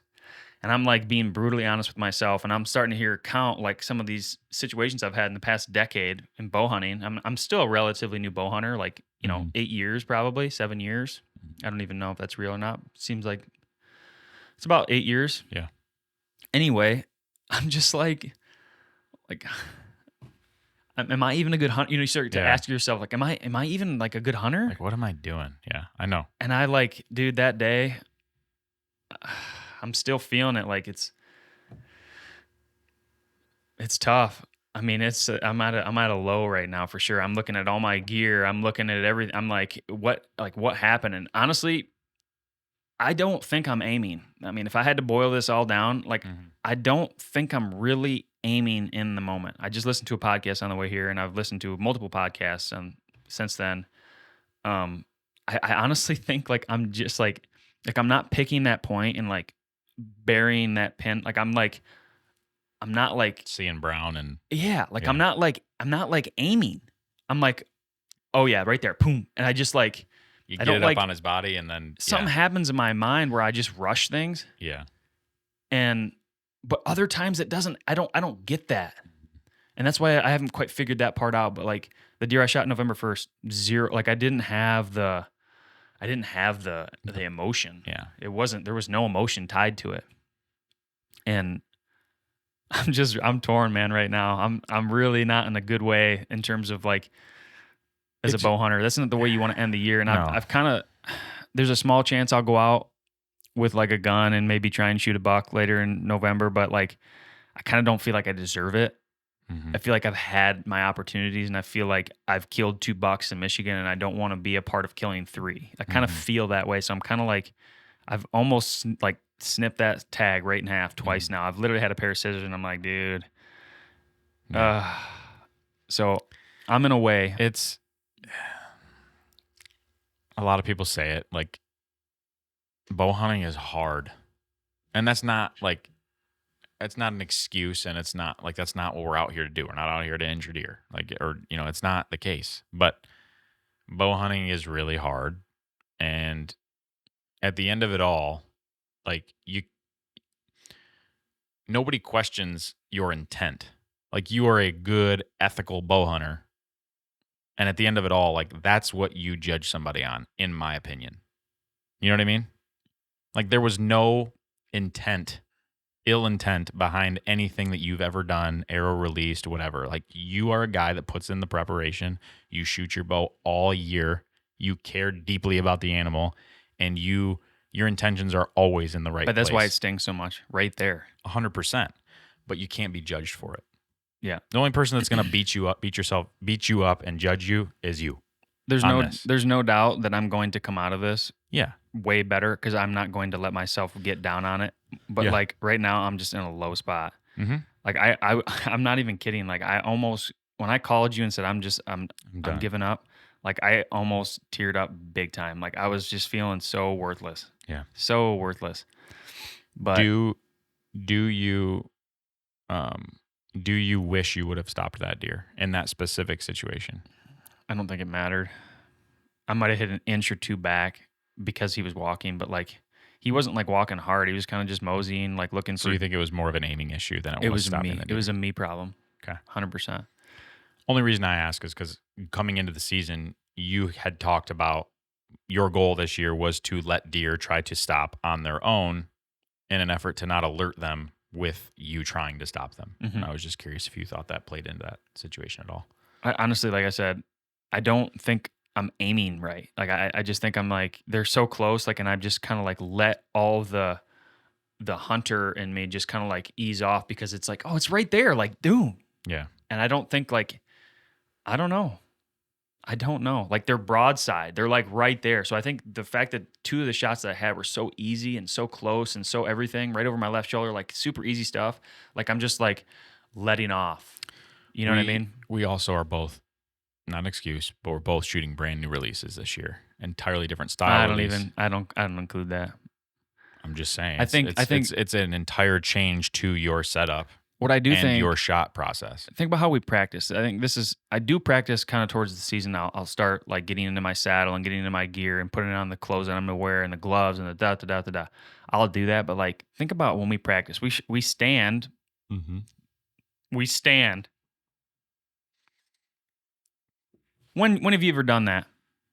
When have you ever had that happen in the actual woods? It's blowing. It's in a weird position. You're in a saddle. Your knees hurt. You're tired. Like all the things like I might be practicing differently, I think, this next year. Like a lot differently. I don't think standing 40 yards in front of a target tells me anything. Mm-hmm. I really don't. Like I've never shot a deer standing up exactly how I want to position myself and just like That that's doesn't never happen. it's Yeah. never ever happened to me. But yeah, I'm definitely gonna be Yeah. practicing differently. But there's a conclusion to this. I don't want to sit here and harp on myself. Yeah. Because I've already done it. But I just wanted to be. I think that's what's really cool about what we do is we try and be like brutally honest with the people that are kind of following along with us. Like there's nothing that we're editing out. You know what I mean? Like that's just our style. So And this is a journal for us. yeah, Like you want to be able to look back and listen to how you were thinking about this, 2 years from now. yeah. And it's funny. Like I've talked about it. Like I want to be better in that moment. Like I want to be better in crunch time. I want to be clutch. I want to have that ability to make good decisions. And like I haven't been. I mean, just straight out. And Yeah. so that's gonna be what I'm thinking about. And I just think I need more reps. I think I need to practice. I think I need to be closer to my gear. There's only one way to go for here, and that's just to be better in all ways. So, Mm-hmm. so this is the 13th. Looked all day on the 14th. Absolutely drained. November 15th. That's the next morning. My dad and my brother. That's kind of like a traditional thing. You go out on a gun opener. You just do. You know what I mean? Mm-hmm. And where we live, it's like it's kind of like a holiday. Like everybody's going out. Everybody's got their orange on. It's like the Orange Army. Here we go. Like got to be part of it. Like it's a fun time. I love going out and counting how many shots. That's like my favorite thing. I'll count how many shots occur before legal opener. Like legal opener was 6:59. It was 6:59. Yeah. 6:59. There was 6 shots that I could hear before 6:59. It's like, what are they shooting at? It's dark out. Like, that's my favorite thing to do. It could be duck hunters. No, I mean, it's the same. no, It's the same shooting hours, but it is not. It was not duck hunters. okay, Different sound. fair enough. They shoot 2 or 3 times. Gun hunters, you can tell it's a 450. Yeah. 100%. So either way, it's still before legal. Mm-hmm. Anyway, so that day comes out and I made it a point, like I'm down. My dad and my brother come over the night before. We hang out. We watch Michigan State play. They lost to Duke. It happens. Yeah. And I'm like, I gotta be positive. Like these guys mean the world to me. We're gonna go out and have fun tomorrow. They're trying to kill bucks. So we go through the whole, like, you're going to sit here and I'm going to sit here and da da da. And I'm like, I'm going to be positive tomorrow. I got 2 doe tags. I'm going to try and shoot some does. Like we get out And it wasn't like a great weather day for deer hunting on November 15th. It was cold in the morning, but it got up to like 60, didn't it? Yeah, 60 it got up something. to 60. I shot a doe with the 450 like at 8 o'clock. Bang.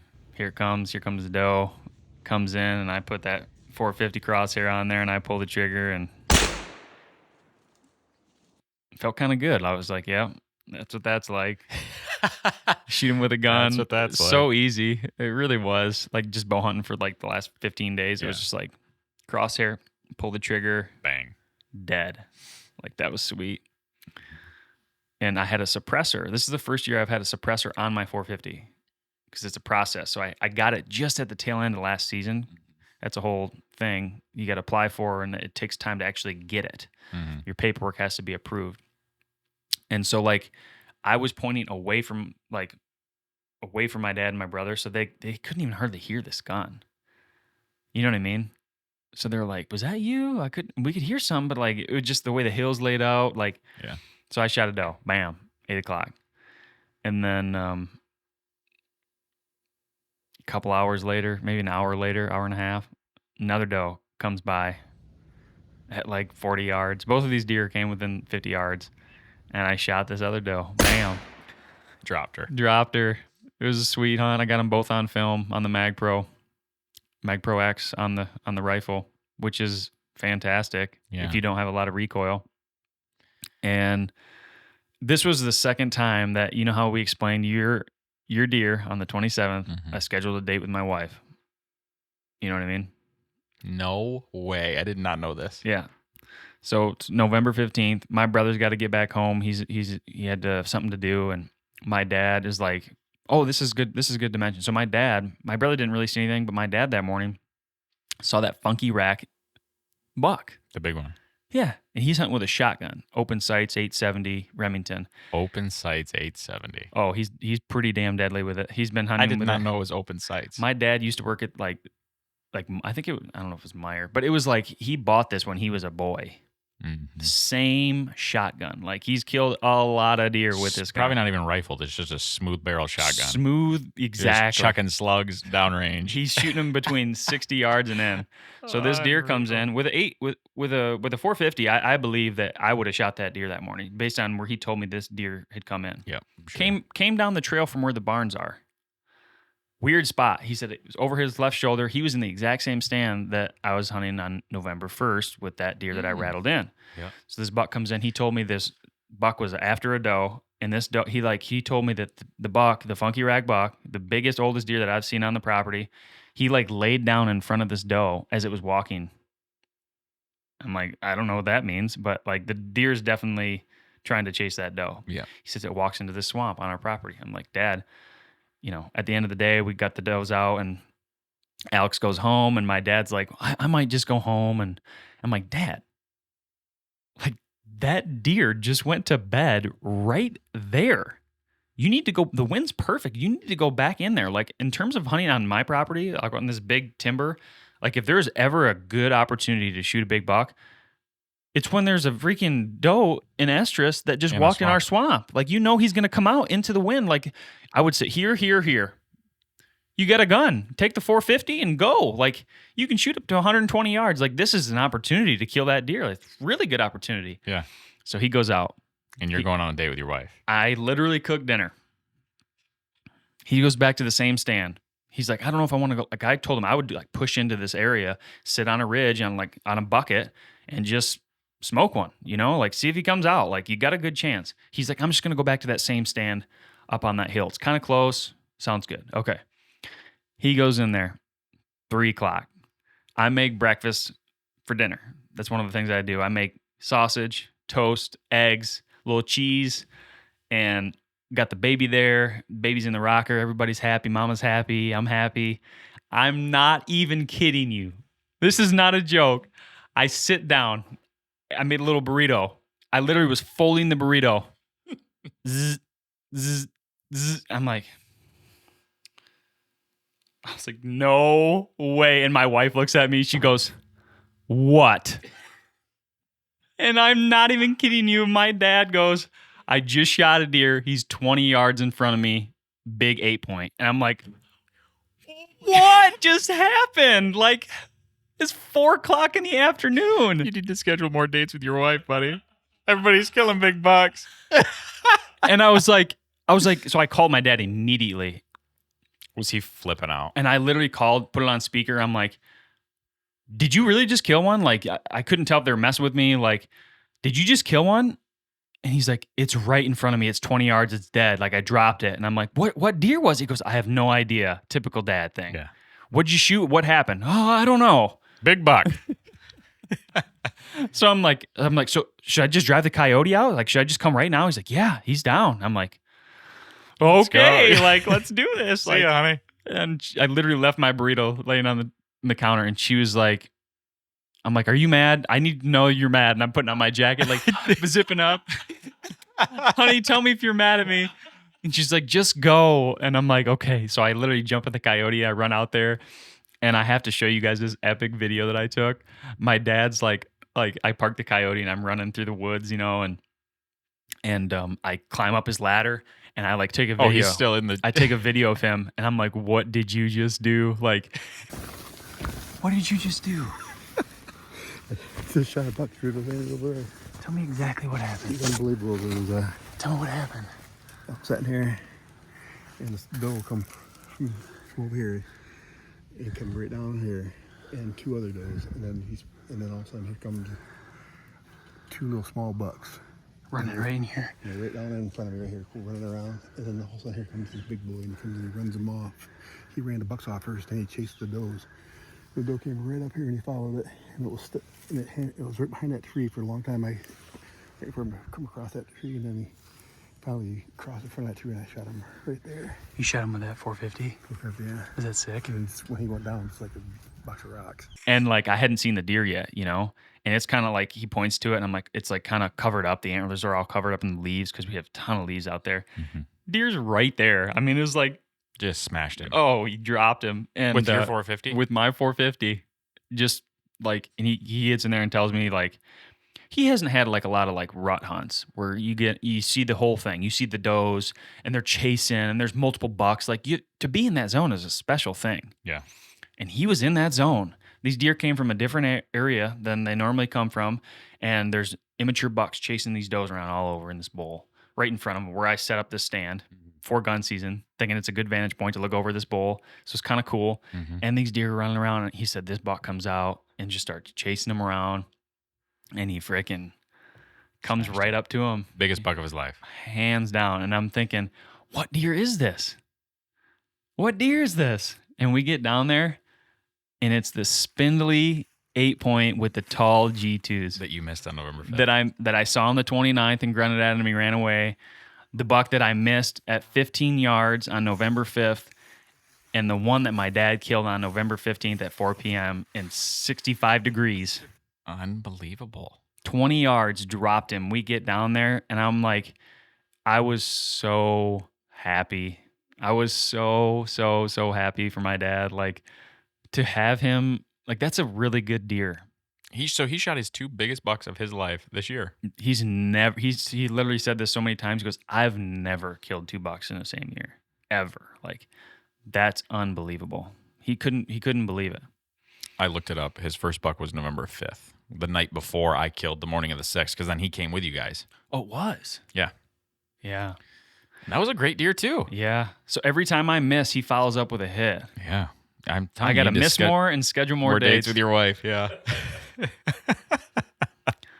It's a good chance those may both happen. So, but wow, like, Full circle. And I'm kind of in a place where I needed that too. Like, I needed to see that something like that happen. Like, it was positive. It was amazing.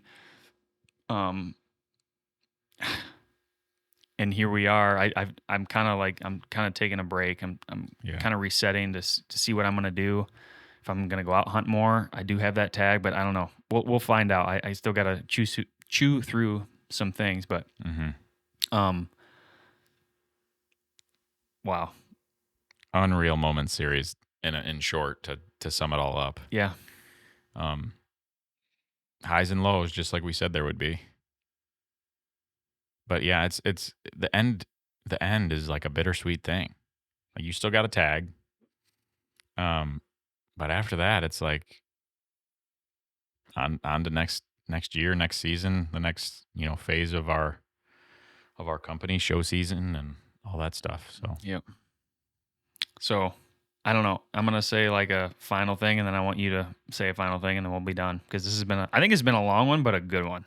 probably really long, but So anyway. the biggest thing that stands out to me is obviously the failures. Yeah. That sticks out with a big sore thumb. But like even more than that, it's like the whole family, aspect of the culture of hunting and Camaraderie. the camaraderie and just the people that I don't know. It's like you really kind of find out who's your good friend in a weird way. Like when you miss a deer and they want to come look at it in the woods with you, like trying to Yeah. find the blood. Like I don't know. It just like brings out the people around you that you have the same values, you have the same desires, wants, and like just I don't know. I that really shined to me Mhm. with my dad and my brother on the 15th, and like just hanging out with you Mhm. and the whole crew, everything about it. Like that's like the one week that you really get to relish that. Yep. And that stood out in a big way to me, especially when you killed on the 6th. Like we had a little Deer little camp. thing, and we drank some bush lights, and it was just like a celebratory. Like we were all on the same page, Mhm. and that felt so good to me. Mhm. And yeah, just being able to hunt the entire span of the rut, even though there's a ton of good hunting left, like there really is. Yeah. But like we kind of hit it hard on the front and the middle of that Yeah. bell curve. But that's what stood out to me. For me, similar, I guess, to just take what you were saying a step further, like we're fathers of young boys, and so as we continue to evolve as outdoorsmen and bow hunters and all that, like it becomes important for me to want to establish those traditions for our boys, like where they just can't wait for opening day, or we take them out of school for what just having deer camp and those memories. It's some of the best memories of my life. Like there was a handful of opening season or opening days that I would spend with my good friend Tyler and his dad and his 3 uncles, and they all have deer camp, similar to like you and your dad and your brother. Like every year, it's like the only day of the year that all of those people are together, but like every year they do it and they're all together and they all go deer hunting. And it's like, they called me and they had some successes this year and they're like, we miss you out here. Like that camaraderie, like I want to establish and create that for our boys. Yeah. So that they just like, they're talking about it at school. Like can't wait for deer camp in the shop. Like we're all going to go deer hunting. Like, Yeah, we do this thing. Like Like, you'd love it, man. Like yeah. you should come. Like yeah. yeah, The whole like thing. I want that for our boys. And I think, and that's on us to create that. So That's a really, really good point. I mean, we talk about that quite a bit, but that is so true. I mean, that's doing our part to continue the they're the legacy. next, they're the next, the next phase of this. So Wow. I really hope that you guys enjoyed this one. It was hope a you lot listened of to the whole thing. Yeah. If you did, God bless you. Cheers. So yeah, the Moment series, I think that's going to kind of conclude it. Mm-hmm. We'll probably mention on it and talk about it here and there from different hunts that we've obviously just shared, but that's the Moment series 2023. And I can't wait for 2024. So thanks for listening along, guys. We'll catch you on the next one. See ya.